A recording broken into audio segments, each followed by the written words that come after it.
જય શ્રી કૃષ્ણ દોસ્તો, good morning. તો ફાઇનલી સવારના 6 વાગ્યા છે અને સવારના 6 વાગ્યે પહેલાં તમારે કિચનમાં જવાનું. તો અહીં જો અમારા ધીર્યની ચા બની રહી છે અને સાથે આજે આપણે વ્હાઈટ ઢોકળા એના લંચમાં બનાવ્યા છે. અને ચા બની ગઈ છે અને વ્હાઈટ ઢોકળા પણ આપણે બનાવી લીધા છે અને લંચ બોક્સ આપણે એનું રેડી કરવાનું છે. તો દોસ્તો અમારા ધીર્યની છે ને ડેઈલી નવી નવી ફરમાઈશ હોય છે, કંઈક ને કંઈક અલગ જ હોય છે. તો આજે સાંજે એને કીધું હતું કે મમ્મા મારે વ્હાઈટ ઢોકળા ખાવા છે, એટલે જો આપણે વ્હાઈટ ઢોકળા બનાવી દીધા છે. તો સવારનું પહેલું જ કામ મારું ધીરેનું ચા બનાવવાનું અને લંચ બોક્સ બનાવવાનું અને એના કપડાં પ્રેસ કરવાના. તો જો અહીં ઢોકળા આપણે બનાવી લીધા છે અને હવે મારે ધીરેના કપડાં પ્રેસ કરવાના છે. તો જો રોજ મારી યુનિફોર્મ પ્રેસ કરી અને રેડી કરી રાખવાનો હોય. હું જ્યાં રેડી કરી લઉં ને તો ધીરે નાહી ધોઈ અને ફ્રેશ થઈને આવી જાય અને પછી મારે એને ચા આપવાનો હોય અને લંચ બોક્સ રેડી કરવાનો હોય. તો જો ધીરે ચા પીએ છે ને ત્યાં સુધીમાં તો હું એનું લંચ બોક્સ રેડી કરી દઈશ. લંચ બોક્સ રેડી થઈ જાય ને એટલે ફટાફટ ગાડીની ચાવી લઈ અને મમ્મી દીકરાને દોડવાનું હોય, કેમ કે કટ ટુ કટ ટાઈમ એક તો ધીરે ઉઠતો હોય ને હું પણ એનું લંચ કટ ટુ કટ ટાઈમે બનાવતી હોઉં. અને ફાઇનલી કારની ચાવી લઈ લીધી છે અને હવે મા દીકરો ફટાફટ ઉપડી પડ્યા છીએ. અમારો ભાઈ જ્યારે સ્કૂલમાં નીકળી જાય ને ત્યારે એમ થાય કે હા ઘણું બધું મેં તો કામ કરી લીધું છે, કેમ કે સવારમાંથી એટલી ભાગાદોડી હોય છે. તો આ હતો મારો સવારનો શિડ્યુલ. ઉઠીને સીધો અને ત્યારબાદ નાહી ધોઈ અને આપણે ભગવાનની પૂજાથી આગળના કામની શરૂઆત કરવાની. તો જો અહીં નાહી ધોઈ અને ભગવાનની પૂજા કરી લીધી છે. અને મારો દોસ્તો નિયમ છે કે જ્યાં સુધી હું પૂજા ન કરી લઉં ને ત્યાં સુધી હું ચા નાસ્તો પણ ના લઉં. તો જો અહીં આપણી પૂજા થઈ ગઈ છે ભગવાનની. ફાઇનલી હવે આપણે દિવસની શરૂઆત કરવાની છે. ભગવાનની પૂજાથી મારી સવાર ચાલુ થતી હોય છે. સવારમાંથી પહેલું કામ તો ધીરી અને મૂકવા જવાનું હોય છે. સવારમાંથી એને ઉઠાડવો, એનો લંચ બનાવવું, કપડાં પ્રેસ કરવા, એને મૂકવા જાઓ, એ નાહ્યા ધોયા વગરની પ્રોસેસ હોય છે મારી રોજની.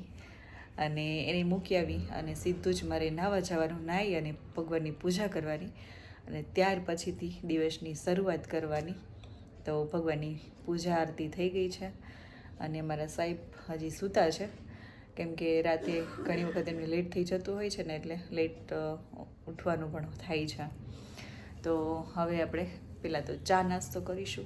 ચા નાસ્તાથી સવાર ની મોર્નિંગ આપણી ચાલુ થાય છે, આગળ વધવાનું ચા નાસ્તો કરીને અને કામકાજ પછી આપણે ચાલુ કરવાના બધા. અને આજ તો ધીરે સ્કૂલથી લેટ આવવાનો છે, કેમ કે અત્યારે એક્ઝામ ટાઈમ હતો એટલે ટાઈમ ટેબલ થોડુંક અલગ હતું.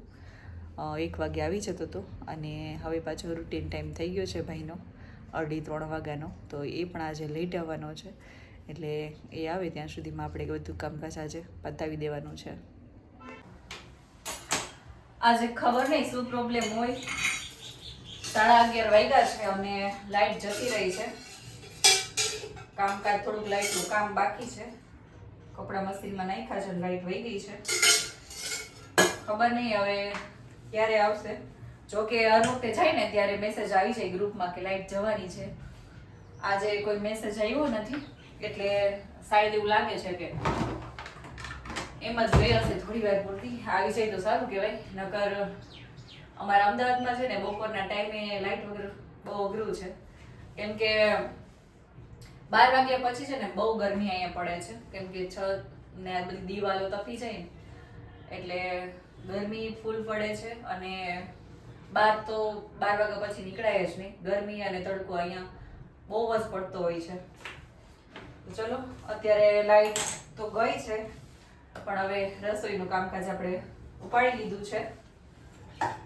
તો આ તમારા મમ્મી દીકરાનું જમવાનું બનાવવાનું હતું, કેમ કે ટિફિન સવારે હતું ને. જો સવારે ટિફિન હોય ને તો મારા મમ્મી દીકરાની રસોઈ જોડે જ બની જાય.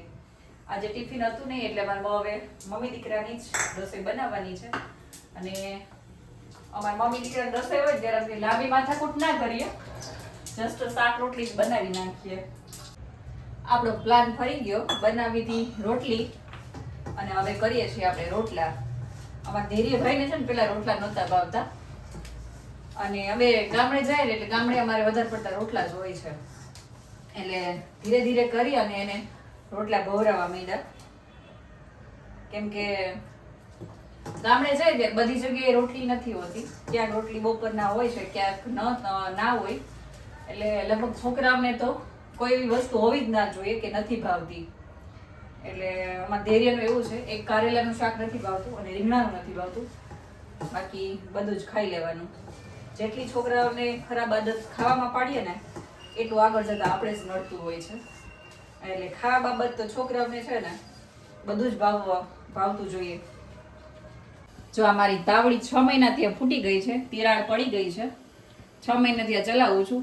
મને એમ થાય કે આજ ભાંગે કાલ ભાંગે, પણ 6 મહિના થઈ ગયા હજી ભાંગી નથી. જો કામ કરીને થોડી ફ્રી થઈ ને તો ઓફિસેથી સાહેબનો ફોન આવી ગયો છે કે બેંકમાં થોડુંક કામ છે, તારે જવું પડશે. તો બધું સાઈડમાં મૂકી દીધું છે. ધૈર્યનો આવવાનો ટાઈમ થઈ ગયો છે. જો વાગ્યા છે અત્યારે 2:30 વાગ્યા છે, 2:45 થવા આવ્યા છે. તો ધૈર્યને લેવાનું છે અને ડોક્યુમેન્ટરીની ફાઇલ લઈ લીધી, ગાડીની ચાવી લઈ લીધી અને હવે આપણે 2 કામ પતાવવાના છે. કે અરે બેંકમાં જવાનું પણ કામ પતાવવાનું છે અને અમારા ધૈર્યભાઈને લેવા જવાનું પણ કામ પતાવવાનું છે. તો અહીંયા આપણે ઘરની ચાવી, કારની ચાવી લેવાઈ ગઈ છે અને હવે આપણે બંને કામ પતાવવાના છે. ક્યારે બેંકનું અને ધૈર્યભાઈને લેવા જવાનું. ભાઈ આવી ગયો છે અને જો ફૂલ થાકી ગયો છે. ગટિયા લાલ ચોર થઈ ગયા છે અમારા ભાઈના. જો તો ટામેટા જેવા ગટિયા થઈ ગયા છે, લાલ ચોર. 3 વાગે છે અને 3 વાગે બસમાં આવે ને એટલે આવી હાલત થઈ જાય છે ધૈર્યની. ધૈર્ય અને ફૂલ ભૂખ લાગી છે, હે ને ધૈર્ય? તો ચલો હવે જઈને સીધો ભાઈને જમવાનું જ છે. એકદમ લાલ ચોર થઈ ગયો છે અને થાકી ગયો છે. બહુ લેટ થઈ ગયું છે. ધૈર્ય રાહ જોતો હશે, બિચારો થાકી ગયો તો આજે. અને બેંકમાં આવતા 1.25 કલાક થઈ ગયો છે અને ભાઈ ભૂખો અંદર કારમાં બેઠો છે.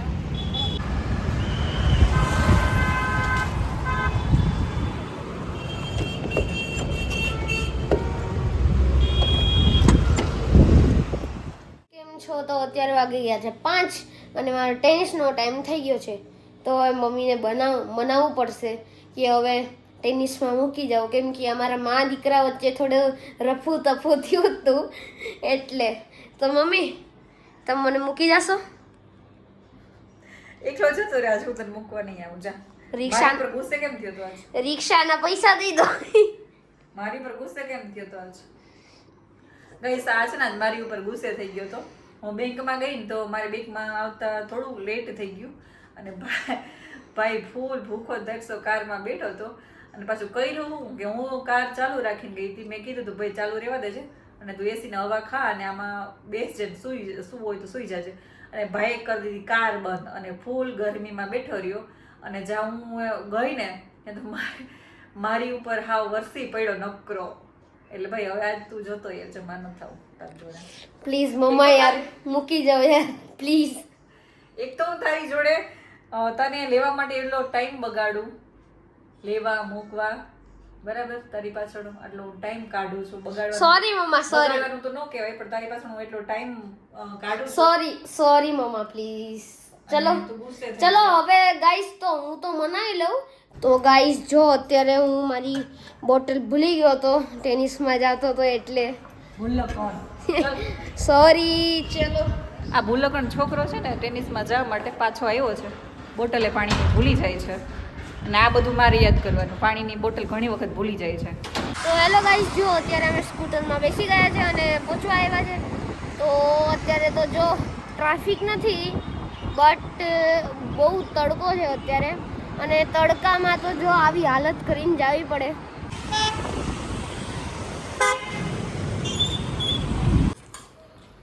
ટેનિસમાંથી આવી ને સીધો નાસ્તો કરવા બેસે રોજ. હમણાં તો ઉનાળો છે એટલે કાં તો હલ્દીરામ્સની ભુજિયા છે ખાઓ. હમણાં શિયાળો છે ને એટલે લેવા જાવ ને એટલે રસ્તામાંથી કાં તો પેપ્સી હોય, કાં તો કેન્ડી હોય, કાં તો કોર્ન હોય અને કાં તો ઠંડાની બોટલ હોય. આ તો દેખાડો મામા. ફ્રીજમાં રાખી છે, હવે નથી જોઈ ગઈશ ને. એટલે આ તો લેવાનું અને પછી સાથે હોય એક પડીકું અને પડીકું ખાય અને પછી જો આ ઘરનો નાસ્તો ભાઈ લઈને બેઠો છે. ભુજિયા છે. અને હવે બનશે રસોઈ. પછી રસોઈ કરે અને પછી હું ઠંડુ પીશ પછી બનશે રસોઈ અને પછી ભાઈ ખાહે. એટલે જો પછી આ ગટિયા છે ને મોટા મોટા બની ગયા છે ખાઈ ખાઈને. ડાયટ કરું જો એટલે જ આટલું ખાઉં, વરના આટલું ખાઈ ખાઈને પાછું કે હું ડાયટ કરું છું. કાલે આપણે ઢોસા બનાવ્યા હતા, એમાંથી આ ઢોસાનું બેટર થોડુંક બચી ગયું હતું, તો એમાંથી આજે આપણે હમણાં વ્હાઈટ ઢોકળા બનાવવાના છે. તો જો આપણે આમાં બધા થોડા ઘણા ઇન્ગ્રીડિયન્ટ્સ એડ કરી અને આમાંથી આપણે સરસ મજાના પોચા અને ટેસ્ટી વ્હાઈટ ઢોકળા બનાવીશું.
ગાઈસ, સાહેબનો ફોન નીચેથી આવી ગયો. એક જગ્યાએ જવાનું છે બહાર, થોડો વ્યવહારિક કામથી બહાર જઈએ છીએ.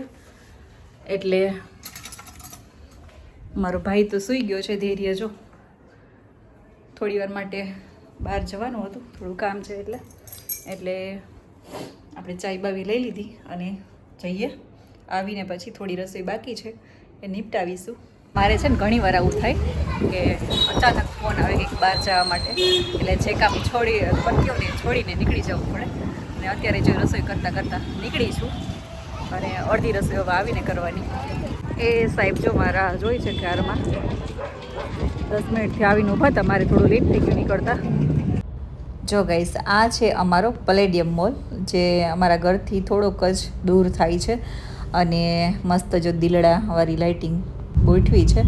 આ પલેડિયમ મોલના 3 વર્ષ પૂરા થયા છે ને કંઈક, એના હિસાબે આ મસ્ત દિલડાવાળી લાઇટિંગ ગોઠવી છે અને જોરદાર લાગે છે. બાજુમાંથી તો ઓર જોરદાર લાગે છે, એટલે મસ્ત હોય છે ડેકોરેશન. અને આપણે ફાઇનલી પાછા ઘરે આવી ગયા છે અને પાછું જે અધૂરું આપણું રસોઈનું કામકાજ હતું ને એ પાછું ઉપાડી લીધું છે અને ઢોકળા બનાવી દીધા છે. અને જો અહીં મસ્ત મજાના સજાવી દીધા છે અને આની રેસીપી આપણે બનાવી છે, એટલે સજાવી અને મસ્ત સૂટ લઈ લીધું છે. તો અહીં જોઈ શકો છો એક નંબર ઢોકળા બન્યા છે, જોરદાર ફૂલેલા. દોસ્તો, મસ્ત મજાના વ્હાઈટ ઢોકળા આપણા બન્યા છે, એક નંબર અને જોરદાર છે. અમારો ધૈર્ય તો અડધા ખાઈ ગયો છે અને જોરદાર બન્યા છે. તો ચલો હવે ગરમા ગરમ ઢોકળા છે ત્યાં જમી લઈએ અને હવે આપણો અહીં સુધી જ આપણે આજનો બ્લોગ રાખીશું. હવે સ્ટોપ કરીશું આજનો બ્લોગ. ફરી મળીશું કાલના બ્લોગમાં. ત્યાં સુધી આવજો. જય શ્રી કૃષ્ણ. અને આની રેસીપી મનીષા આહિર કિચનમાં આવી જવાની છે, તો પૂરી રેસીપી જોવી હોય તો કાલે મારી ચેનલ ઉપર આવી જશે, તો ત્યાં જઈ અને વિઝિટ કરજો. પસંદ આવે તો લાઈક અને શેર પણ કરજો. ચલો, જય શ્રી કૃષ્ણ.